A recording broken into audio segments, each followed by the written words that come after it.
Hello everyone, Elias Mellis here, President and Founder of the Genuine Networking Association, or GNA for short.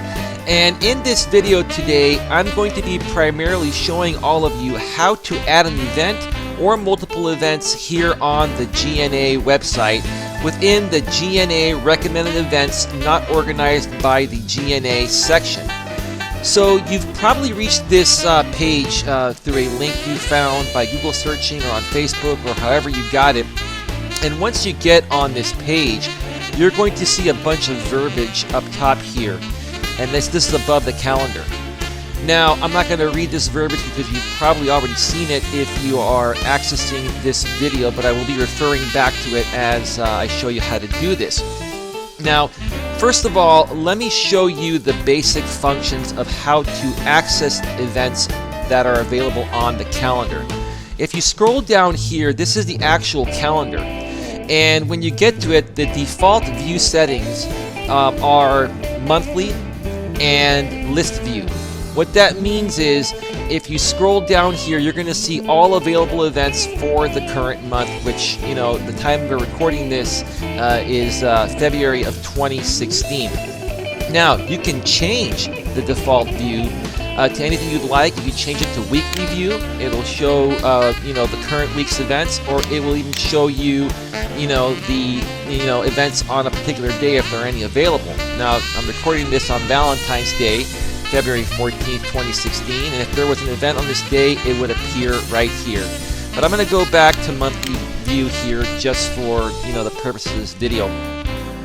Now, if you go over here to where it says list view, if you click on that, it's going to change the calendar to show you the full month view right here and any events that are available within the month, and then you can click on in here to access these events. But let me just go back to the default view, which is the list view here. So down below here, there is a previous event.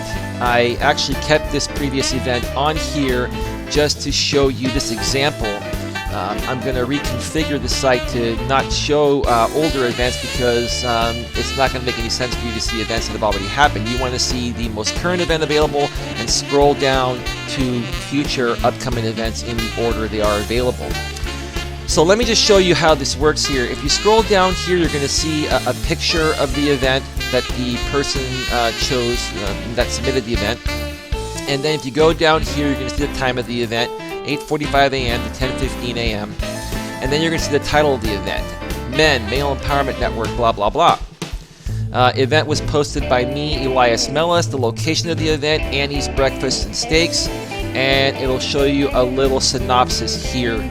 Now, you have the option of clicking more down here to access more information about the event. So let me just click on more, and then I'll show you what it does. It will actually open up the full-blown event you selected in a different web browsing page. And here you'll see more detailed information about the event. February 10th, 2016, the time. It'll show you the location. The name of the location, Annie's Breakfast and Steaks, and then if you hover over it, it'll give you the address. Now, if you look below here, you can add a couple links when you post your events. Here is a meetup.com link where you can RSVP, and below is a Facebook link where you can RSVP. Below that, you're going to see the description of the event, speakers for 210, Al Gonzalez, blah, blah, blah, etc. And then whatever other information the person wants to add. If you're not a member of the Facebook group, please click here. So if you want to join this person's group, you can click on that. So you can add links as part of your description when you're putting the events out there. And if you scroll further down below, you're going to see a nice Google map down below, the name of the venue that's hosting the event, and the address down below. And it's really cool because you can actually just go over here and actually, let me just try that again. You can highlight it, and you can right-click, copy, and paste it wherever you want to paste it. But there is actually a better way to do it. You see the iCal feature here? If you click on that, you can import this event to anything that allows iCal imports, such as Outlook, Google, etc. You click on that, and then basically it's going to download the little events ICS, and then you can actually take that file and import it anywhere that you like. So that's basically how you access the events. Now, I'm going to click off this tab right here and go back to the main section of the GNA recommended events not organized by the GNA section. And I'm going to show you all how to add an event to the GNA website. Now, you are required to register for a free GNA account in order to add an event. As you can see over here, the Add Event button is not currently available because you are not logged in. If you do not have a GNA account, you can register for free by clicking below here, Register Now. And if you click on that, it's going to take you to a section to register a new account. Let that load up there for a second. So enter your username, email, first name, last name, password again. By default, you're going to be a subscriber, free with unlimited access. We don't have any other packages yet. We may have some in the future, but that's all that's available by now, and it's selected for you there by default. After you enter that information, you want to go down here to the CAPTCHA. We want to make sure that you're a real person and you're not a robot. You're not trying to spam the heck out of us. So enter your CAPTCHA and then click on register, and then you're going to be all set to go. From this screen, you may not be automatically redirected back to the calendar. So for this example purposes, I'm going to show you where to find that calendar from the left menu of the website here. So you see right here, GNA events and recommended events. See that section right there? If you hover over that, another sub-menu opens up here, and you have different options. Bay Area GNA events, Central Valley area GNA events, Sacramento area GNA events. And then below there you have GNA recommended events not organized by the GNA. But what if you don't see the sub-menu? If you even just click here on GNA events and recommended events, it's going to take you to a page here. Now I need to update this because it says coming soon. I just actually finished this section, so this coming soon will be out of here probably later today. You're going to see the same options here that you can hover over and click on. So I'm going to click on GNA recommended events not organized by the GNA. When I click on that, it's going to take me back to that same section. And after I have my login and password information, I'm going to go down here to where it says please log into your account by clicking here. So you click on login.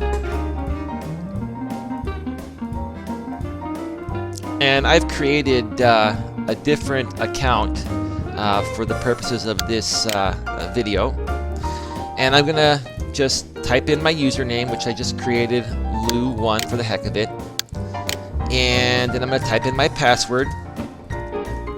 I can click enter, or I can just click on login.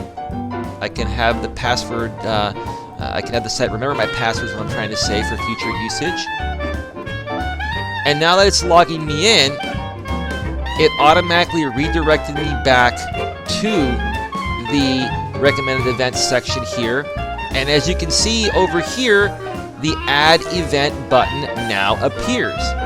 If you log out, the Add Event button will not appear.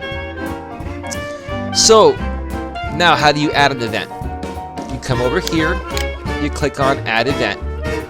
And now what's going to happen is you're going to see a big section here where you can fill it in. You can create a title. And I'm just going to say, GNA event. And down below here, you have your start date and you have your end date. So today is 2/14/2016. Let's say I wanted to create an event. Later on down the road, I would click on the little calendar tab here, and let's say I wanted to create this event March 1st of 2016. So I go over here, click on March 1st, and let's say the end date is the same exact date. So I come over here, click on the end date little calendar thingy there, scroll over to March 2016, click on March 1st, and now I have my start date and end date. Down below here, start time and end time. Pretty self-explanatory.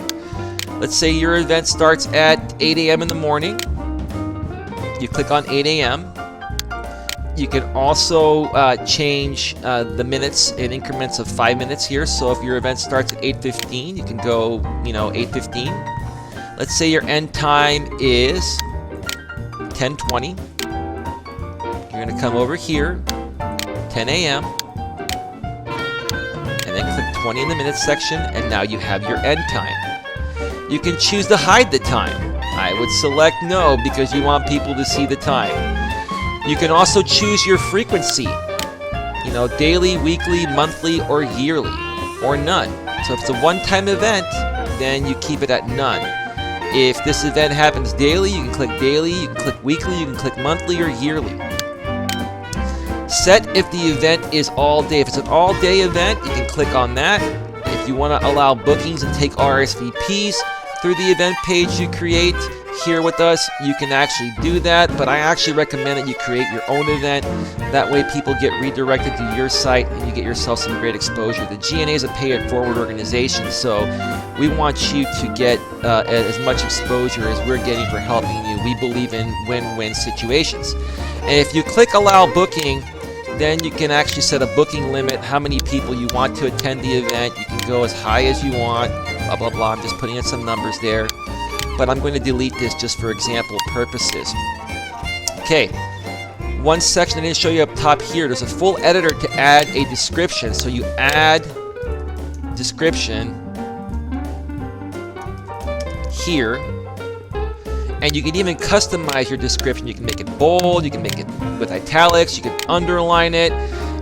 You can do whatever you want to do, just like you're using a regular text editor. You can even add links. If I wanted to highlight this section here and add a link, I can add a URL link and then the linked text description in this section here. I can also choose to have that that link is what I'm trying to say, open up in a new tab by clicking here. So I'm just going to close out of this because we're not going to be using that for this example here. I can also choose to upload an image. So if I click here on the picture, this box is going to open up and I can actually upload a picture. And for example purposes, I'm not going to upload a picture here because I'm pretty sure you all know how that works. Basically, the size of the picture is dependent on what your actual picture size is. So the larger the image you have saved on your hard drive that you would use to upload here, that's the size that would appear on the actual event once it gets displayed on the GNA website. So down below here you can select a color. There's actually no option there for a color, and I am not sure why, so just kind of skip that for right now. I may update that in a later video if that makes any sense to do so. Now here's the very important part right here. Location. It says optional, but let's not make it optional. That's just, the software program we use has that there. So you can leave it at none, or you can click the drop down, and if your location is already listed here, you can use it. Like we've used Annie's Breakfast and Steaks in the past. So if I wanted to create an event there again, I don't have to input the information. But since it's a new venue, I'm going to click on Other, and now it's going to ask me to enter the location name.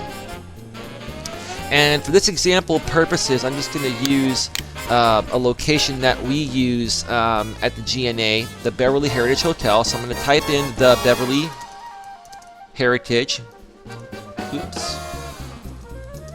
Hotel, and I know the address by heart. This is very important. You have to input the address in one line in this format or it will not work properly. So the address to the Beverly Heritage Hotel is 1820 Barber Lane, comma, Milpitas, comma, California, so your city and your state, and then after California you put a space And as a matter of fact, I forgot the zip code of the Beverly Heritage Hotel. So I'm going to go to Google here and type in the Beverly Hotel. Just showing you all what you could do on the fly here.